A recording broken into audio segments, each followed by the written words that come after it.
ಇನ್ನು ಕೆಲವರಿಗೆ ಮಂತ್ರಿ ಸ್ಥಾನವನ್ನ ನೀಡಬೇಕು, ಉಪಮುಖ್ಯಮಂತ್ರಿ ಸ್ಥಾನದೊಂದಿಗೆ. ಹೀಗಾದ್ರೆ ನೋಡಿ ನಾವು ಟಿವಿಕೆಗೆ ಸಂಪೂರ್ಣ ಬೆಂಬಲವನ್ನ ನೀಡ್ತೀವಿ ಅಂತ ಈಗ ವಿಸಿಕೆ ತಕರಾರನ್ನ ತೆಗಿತಾ ಇದೆ.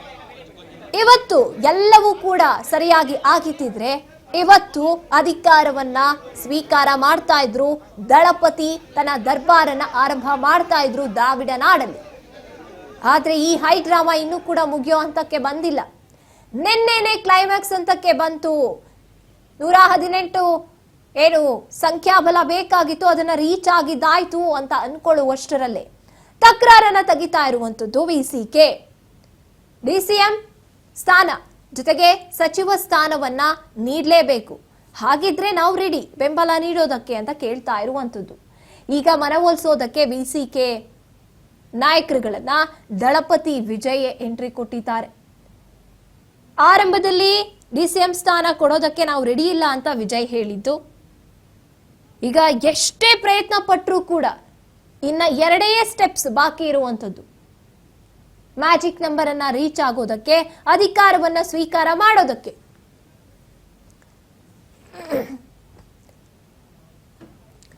ಎಸ್, ನಮ್ಮ ಪ್ರತಿನಿಧಿ ಚೆನ್ನೈನಿಂದ ನಮ್ಮೊಂದಿಗೆ ನೇರ ಸಂಪರ್ಕದಲ್ಲಿ ಇದ್ದಾರೆ. ಎಸ್ ಶಿವು, ಈ ಒಂದು ಹೈ ಡ್ರಾಮಾ ಏನಿದೆ ದ್ರಾವಿಡ ನಾಡಿನಲ್ಲಿ ನಡೀತಾ ಇರುವಂತಹ ಹೈ ಡ್ರಾಮಾ ಇನ್ನೂ ಕೂಡ ಕ್ಲೈಮ್ಯಾಕ್ಸ್ ಹಂತಕ್ಕೆ ಬರ್ತಾ ಇಲ್ಲ.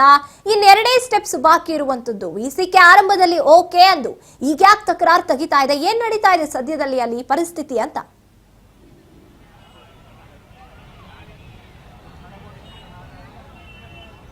ಎಸ್ ಗಾಯತ್ರಿ, ನೀವು ನೋಡಬಹುದು, ನಾವು ಇವಾಗ ಅಶೋಕ್ ನಗರದಲ್ಲಿ ಇದ್ದೀವಿ.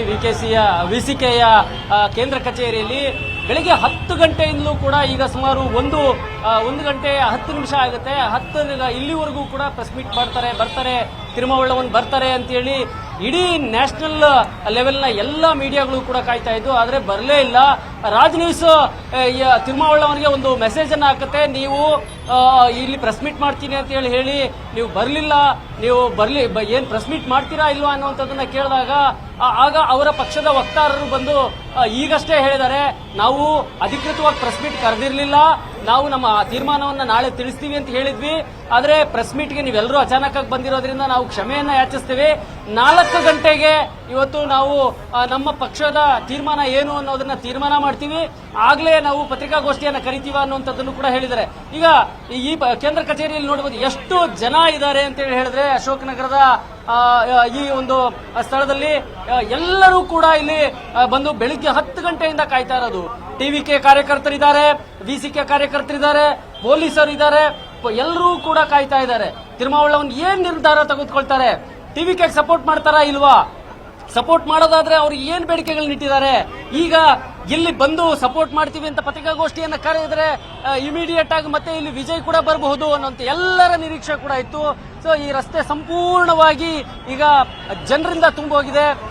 ಟಿವಿಕೆಯ ಅಭಿಮಾನಿಗಳು ನೋಡಬಹುದು ಯಾವ ರೀತಿಯಲ್ಲಿ ವಿಸಿಕೆ ಕಚೇರಿ ಮುಂದೆ ನಮ್ಮ ಪಕ್ಷಕ್ಕೆ ಸಪೋರ್ಟ್ ಮಾಡ್ತಾರೆ ಅನ್ನುವಂಥದ್ದನ್ನ ನಿರೀಕ್ಷೆಯಲ್ಲಿ ಇಟ್ಕೊಂಡು ಮಾಡಬೇಕು ಅನ್ನೋ ನಿರೀಕ್ಷೆಯಲ್ಲೂ ಕೂಡ ವಿಜಯ ಫೋಟೋ ಹಿಡ್ಕೊಂಡು ನಿಂತಿರುವಂತದ್ದು. ವಿಸಿಕೆಗೆ ಸಪೋರ್ಟ್ ಮಾಡಿ ಅನ್ನುವಂಥದ್ದನ್ನ, ವಿಸಿಕೆಗೆ ಸಪೋರ್ಟ್ ಮಾಡಬೇಕು ಟಿವಿಕೆಗೆ ಅನ್ನುವಂಥ ಆಗ್ರಹವನ್ನು ಮಾಡ್ತಾ ಇದ್ದಾರೆ.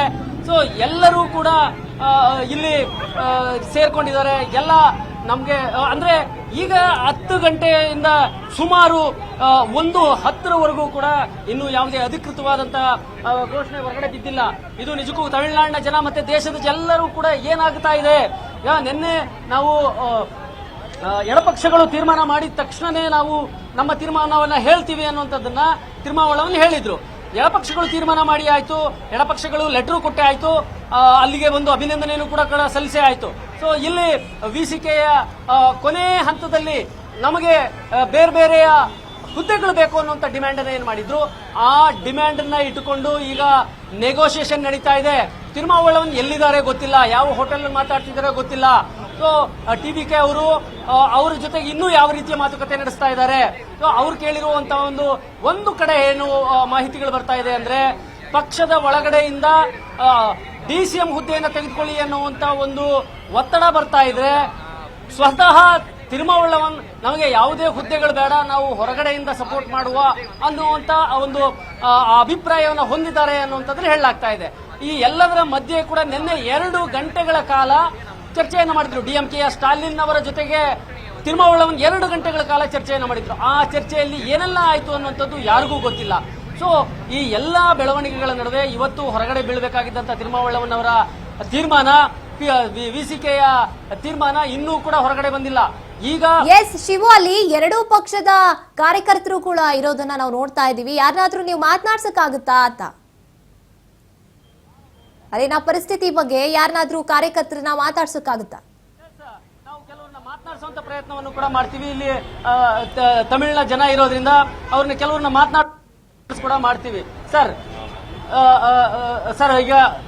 ಈಗ ನೀವು நீங்க வந்திருக்கீங்க, டிவிகேக்கு சப்போர்ட் கொடுக்கணும்னுட்டு வந்திருக்கீங்க. இன்னும் கூட திருமாவளவன் ஒரு சொல்லல. என்ன நினைக்கிறீங்க? என்ன சொல்ல விரும்புறீங்க? சொல்லுவாருன்னு நம்புறோம். தளபதி வந்து திருமாவளவனை எதிர்பார்க்கிறாருன்னா சும்மா எதிர்பார்க்க மாட்டாரு. அப்படின்ற காரணத்துல அவரும் ஒரு தலைவர் இல்ல, விசிகா தலைவர். அவர் எல்லார்கிட்ட பேசி ஆலோசனை பண்ணி தான் சொல்ல முடியும். அதனால இன்னைக்கு ஈவினிங்குள்ள எல்லா விஷயமும் தெரிய வந்துடும். நேற்று 5 மணிக்கு நாங்க ஜூம் மீட்டிங் போறோம், எல்லாரும் பேசுறோம். அப்புறமா எங்க பட்சத்தோட எல்லா லீடர்ஸ் என்ன சொல்றாங்களோ நான் சொல்லிடுறோம்னு சொன்னாங்க. இவங்க லெப்டிஸ்ட் என்ன சொல்றாங்களோ அது அப்புறமா நான் என்னோட விருப்பத்தை நாங்க என்ன டிசிஷன் எடுக்கிறோங்கன்னு சொல்றோம் பேட்டி கொடுத்திருந்தாங்க. ஆனா நேத்து சொல்லல. நேத்து எல்லாம் என்ன போயிட்டு இருந்ததுன்னா அவங்க சப்போர்ட் கொடுத்துட்டாங்க, கவர்மெண்ட் ஃபார்ம் ஆயிடுதுன்னு சொன்னாங்க. 10 மணிக்கு அதெல்லாம் சினாரியோ சேஞ்ச் ஆயிடுச்சு. அதை எப்படி சேஞ்ச் ஆயிடுச்சு?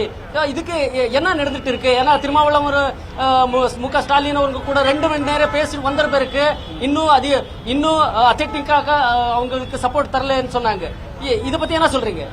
இல்ல சார், அதுதான் சொல்றேன்ல. இப்போ அவங்க சார்பில் வந்து அவங்க தலைவர் வந்து என்ன முடிவு எடுக்கிறாருன்றது அவங்க தான் டிசைட் பண்ணணும். எங்க தலைவர் வந்து அவர்கிட்ட அவரோட 2 சீட்டை வந்து கேட்கிறாரு. அந்த சீட்டுக்கு வந்து எங்க தலைவர் அவர்கிட்ட ஆல்ரெடி பேசிட்டாருன்ற மாதிரி தான் நியூஸ் வருது. எனக்கு தெரிஞ்சு இன்னைக்கு ஈவினிங்குள்ள நல்ல விஷயமா நடக்கும். திருமாவளவன் வந்து கண்டிப்பா தாவேகா கூட கூட்டணியில வந்து தளபதி ஆட்சி அமைப்பாரு. இன்னைக்கு ஈவினிங்குள்ள எல்லா விஷயமும் தெரிஞ்சிடும். ಇವತ್ತು ಸಂಜೆ ಒಳಗಡೆ ಎಲ್ಲ ವಿಚಾರಗಳು ಕೂಡ ಗೊತ್ತಾಗಲಿದೆ. ತಿರುಮಾವಳವನ್ ಅವರು ಕೂಡ ಲೀಡರ್ ಇದ್ದಾರೆ. ಅವರು ಇವತ್ತು ಸಂಜೆ ಒಳಗಡೆ ನಮ್ಮ ನಾಯಕ ವಿಜಯ್ ಅವರ ಒಂದು ಮನವಿಗೆ ಸ್ಪಂದಿಸ್ತಾರೆ ಅನ್ನುವಂತ ಒಂದು ಮಾತುಗಳನ್ನ ಈಗ ಇಲ್ಲಿ ಹೇಳ್ತಾ ಇರುವಂತದ್ದು ನೋಡಿ. ಸಣ್ಣ ಮಕ್ಕಳನ್ನ ಎತ್ಕೊಂಡು ಕೂಡ ಬಂದಿದ್ದಾರೆ.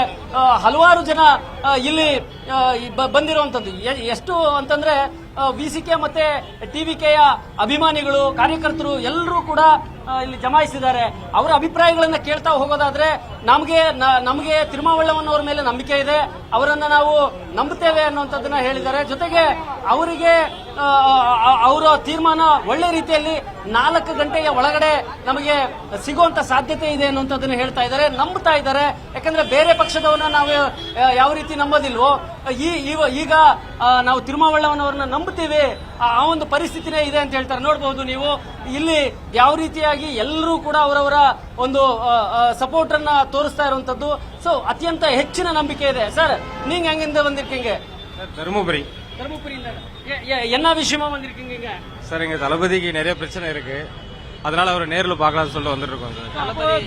விசிகேக்கு சப்போர்ட் இப்ப சப்போர்ட் கொடுக்கறதா இருந்தது. 10 மணிலிருந்து இதுவரையும் அவங்க என்ன நினைக்கிறாங்கன்னு இன்னும் கூட தெரியல. என்ன சொல்றீங்க இதை பத்தி? சார், கண்டிப்பா விசிகா விஜய்க்கு ஆதரவு தெரிவிப்பாரு.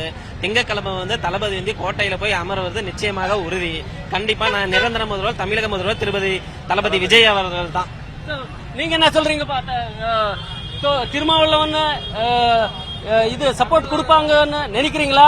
கொடுக்கணும்னு கேக்குறீங்களா? கண்டிப்பா கொடுப்பாரு. கண்டிப்பா கொடுப்பாரு. ஏன் இவ்வளவு நம்பிக்கை வச்சிருக்கிறது திருமாவளவன்? ஏன் இன்னும் கூட நேத்து சொன்னாரு, இன்னைக்கு சொல்லிடுவேன்ட்டு, இன்னைக்கு கூட இன்னும் சொல்லல. எதுக்காக இதெல்லாம் பண்ணிட்டு இருக்காங்கன்னு நினைக்கிறீங்க? இதெல்லாம் மக்கள் என்னன்னா ஆதரவு அவர் வர வச்சிருக்காங்க. அதாவது மெஜாரிட்டி பாத்தீங்க அப்படின்னா தலைவருக்கு தான் இருக்கு. சரிங்களா? அதாவது ஒரு தமிழரா என்ன பண்ணிருக்கணும் அப்படின்னா கொஞ்சம் அந்த இருக்கிறதே கொஞ்சம் விட்டு கொடுத்துருக்கணும். சரிங்களா? ஏன்னா அவர் கொடுத்தாரு அப்படின்னா ஏன்னா திருப்பி என்னன்னா அது எங்க போய் முடியும்னு தெரியல. திருப்பி ரீஎலெக்ஷன் வரும். ஸோ மக்கள் திருப்பி ஆதரவிச்சு எங்க ஃபாரின்ல எல்லாம் ஓட்டு போட்டிருக்காங்க. ஸோ திருப்பி என்னன்னா அவங்கள அலையக்கூடாது. ஸோ இது மக்கள் ஆதரவிச்சு வர வச்சிருக்காங்க. என்னமோ 2 இதுலதான் அவரு மிஸ் ஆகுது. ಎಲ್ಲರೂ ಕೂಡ ತಮಿಳುನಾಡಿನಲ್ಲಿ ವಿಜಯ್ಗೋಸ್ಕರನೇ ಫಾರಿನ್ ಇಂದೆಲ್ಲ ಬಂದು ಓಟನ್ನ ಹಾಕಿದ್ದಾರೆ. ಮತ್ತಿನ್ನೊಂದು ಸತಿ ಚುನಾವಣೆಗೆ ಹೋಗೋಕ್ಕಾಗೋದಿಲ್ಲ. ಹಾಗಾಗಿ ತಿರುಮಾವಳವನ್ನವರು ಸಪೋರ್ಟ್ ಕೊಡಲೇಬೇಕು ಅನ್ನುವಂಥದ್ದು ವಿಜಯ್ ಅಭಿಮಾನಿಗಳ ಒಂದು ಆಗ್ರಹ ಆಗಿದೆ. ಇಲ್ಲಿ ಮತ್ತಿನ್ನೊಬ್ಬ ಯುವಕ ಇದ್ದಾನೆ, ಆ ಯುವಕನನ್ನು ಕೇಳೋಣ. நீங்க சொல்றீங்க என்னோட சீமா கண்டிப்பா வருவாரு தளபதி. எப்பவுமே தளபதி வந்து எப்ப எதுவுமே ஈஸியா கிடைச்சதில்ல. அது சினிமாலும் சரி அரசியலும் சரி ஈஸியா கிடைச்சதில்ல. பல போராட்டங்கள், பல அவமானங்கள் எல்லாமே சதீஷ் தான் தளபதி வந்து இந்த வந்துடுறது. தளபதி வந்து மக்கள் சக்தியால, இளைஞர் சக்தியால கண்டிப்பா வந்து எழுச்சி பெறுவாரு. அதனால கூடிய இன்னும் 2 நாள் நல்ல செய்தி வரும். வெற்றி நல்லது நடக்க, வெற்றி நிச்சயம். தளபதி கண்டிப்பா வருவாரு. ವಿಜಯ್ ಅವರಿಗೆ ಯಾವುದೇ ಒಂದು ವಿಜಯ ಏನಿದೆ ಇದುವರೆಗೂ ಕೂಡ ಅವರಿಗೆ ಸುಲಭವಾಗಿ ದಕ್ಕಿದ್ದಲ್ಲ.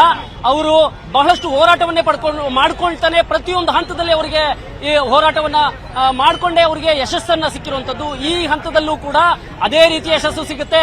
ಕೊನೆಗಳಿಗೆ ಪ್ರತಿಯೊಂದು ಸಣ್ಣ ವಯಸ್ಸಿನಿಂದಲೂ ಕೂಡ ಅದೇ ರೀತಿಯಲ್ಲಿ ಅವರಿಗೆ ಪ್ರತಿಯೊಂದು ಕ್ಷೇತ್ರದಲ್ಲೇ ಆಗಿದೆ. ಈಗ ರಾಜಕೀಯ ಕ್ಷೇತ್ರದಲ್ಲಿ ಇದೇ ಒಂದು ಅಗ್ನಿ ಪರೀಕ್ಷೆ ಆಗ್ತಾ ಇದೆ. ಅವರು ಗೆದ್ದೇ ಗೆಲ್ತಾರೆ ಅನ್ನುವಂತ ಒಂದು ಮಾತುಗಳನ್ನ ಇಲ್ಲಿನ ಟಿವಿಕೆ ಅಭಿಮಾನಿಗಳು ಹೇಳ್ತಾ ತಿರುಮಾವಳವನ್ನು ವಿಸಿಕೆ ಅವರಿಗೆ ಆಗ್ರಹ ಮಾಡ್ತಿದ್ದಾರೆ. ತಮಿಳುನಾಡಿನ ಒಳಿತಿಗಾಗಿ ನೀವು ಸಪೋರ್ಟ್ ಮಾಡಲೇಬೇಕು, ಮಾಡ್ತಾರೆ ಅನ್ನೋ ನಂಬಿಕೆಯನ್ನು ಕೂಡ ವ್ಯಕ್ತಪಡಿಸ್ತಾ ಇರುವಂತದ್ದು. ಗಾಯತ್ರಿ.